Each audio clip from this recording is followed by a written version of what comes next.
Alabama Annie with part 20 of The Starlight Tavern, one of my books available on Kindle. As the new year marched on, Lenny had settled into his room at the tavern.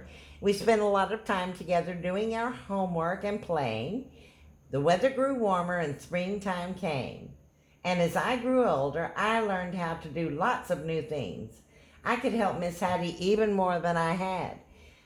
I would start to get up early in the mornings and go into the kitchen on my own after I'd washed my face and dressed. And I would help Miss Hattie with breakfast for the guests when we had them.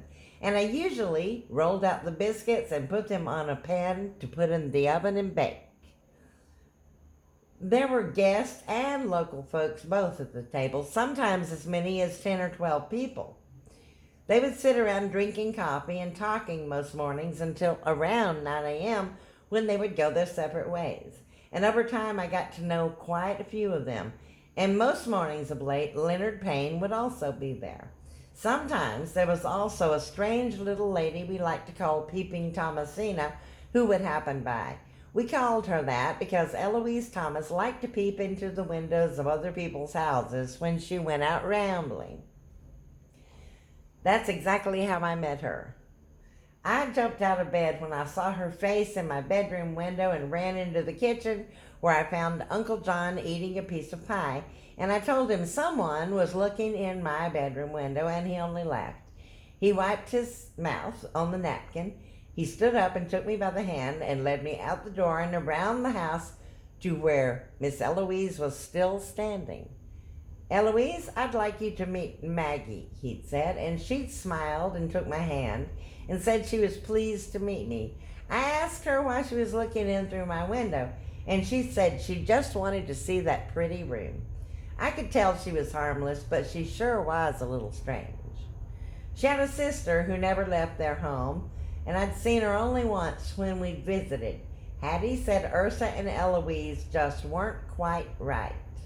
They lived in a little ivy-covered cottage behind the Wells place at the edge of the forest beside the creek, and you could barely see their house for all the vines and the trees. Uncle John said they lived in that house for as long as he could recall. Eloise would always hug me and give me strange little presents that she kept in the pockets of a coat she wore winter or summer when she went out on her ramblings. And she always smelled like an old musty closet. She'd give me stray buttons and little pieces of broken jewelry and tiny balls of aluminum foil. Sometimes she'd give me paper doll chains that she'd cut from newspapers, and one time she gave me a bluebird's egg that had fallen from a nest in a tree. Hattie said Eloise would steal little things whenever she could to add to her collection. She would take pins or stray buttons or napkin rings and tuck them into her pockets, and for that reason we would always leave little trinkets laying around the tavern for her so she wouldn't take anything of importance. Hattie and Aunt Mary had given me more responsibility, and she'd spent a lot more time with me as well. I liked spending time with Aunt Mary when she was in a good mood. It had been my job to gather eggs since I was 7, but now I also hung out the clothes on wash days because I was finally tall enough to reach the line and clip on the clothespins, and that added to my towel duties as well.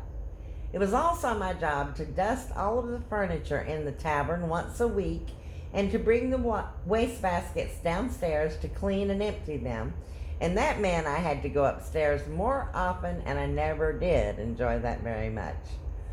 My childhood fears about that long, dark hallway had not faded with time, and then I'd learned from Lenny one night when we were telling ghost stories in his room that a woman had fallen from one of those windows in a bedroom up there. I liked the upstairs even less after that, and I became more observant, trying to pinpoint exactly what made me feel so edgy. I would pretend I was Trixie Belden, trying to look at things through her eyes, and then I noticed a slight tilt to the hallway floor upstairs and how dark it always was. Mr. John said there was a logical explanation for everything. He said that because the house was old, it had settled and that the tilt to the floors gave you the sense of being a bit off balance. Some of the doors to the rooms would open and close as you walked past them, and he explained that was because of the settling, that the floorboards would give with heat and cold, and when there was weight on them, that made them move. That made some sense to me. After a time, I realized that when I stepped here or there, the floor would squeak or a door would open, but there was also a feeling of sadness in the room where the woman had fallen from the window, and now I understood why.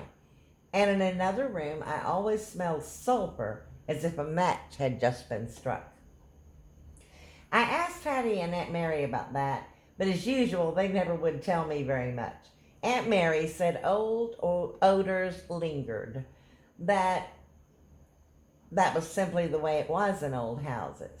Then one of the children at school asked me if there were ghosts in the tavern, and I said that there were.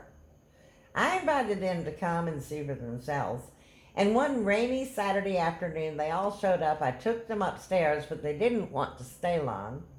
One of them got scared and ran for the door.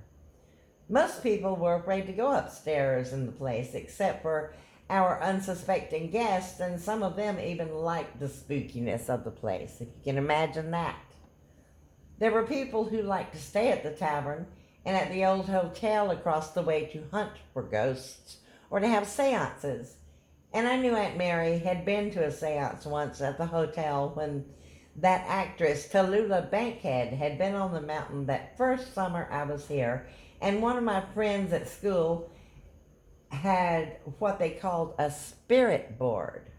It was really a game, but she said you could talk to ghosts with it. The board had the alphabet all around the edges of it.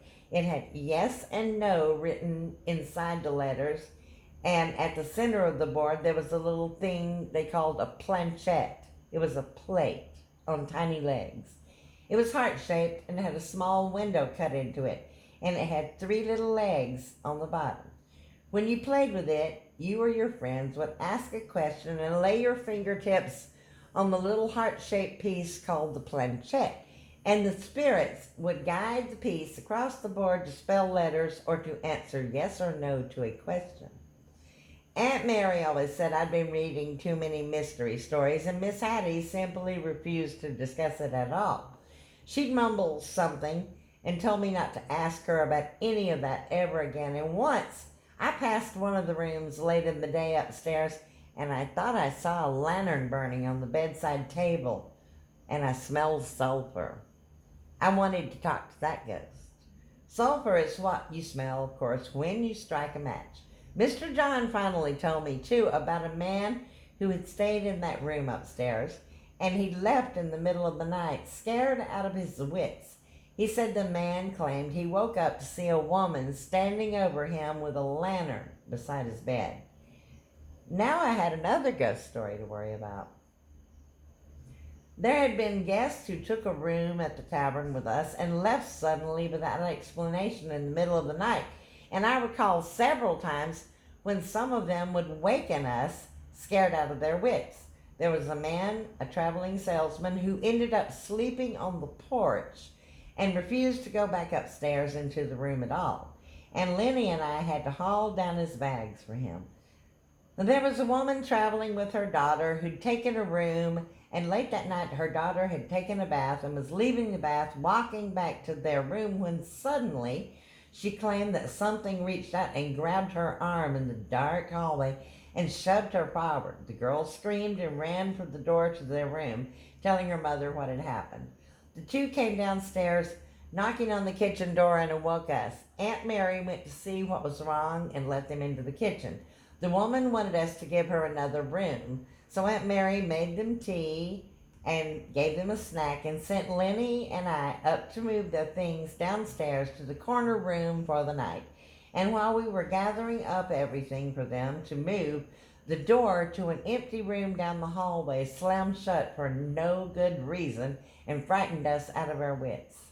We hurried downstairs as fast as we could with their things, and when they left the next morning, we flipped a coin to see who would have to go up and clean and remake that room. And I became a pretty good cook. And Lenny had learned a lot about yard and garden work. By then, I knew how to fry eggs and to make a good moist cornbread and bake it just right. I had learned to make mashed potatoes, rice, and bacon. I could fry up a good pan of okra and squash as well, and we even got paid some spending money for our work. And by the time school started back for the year, I had enough saved up to buy a nice set of drawing pencils, and Lenny bought himself a book about trees that we'd take on our watch.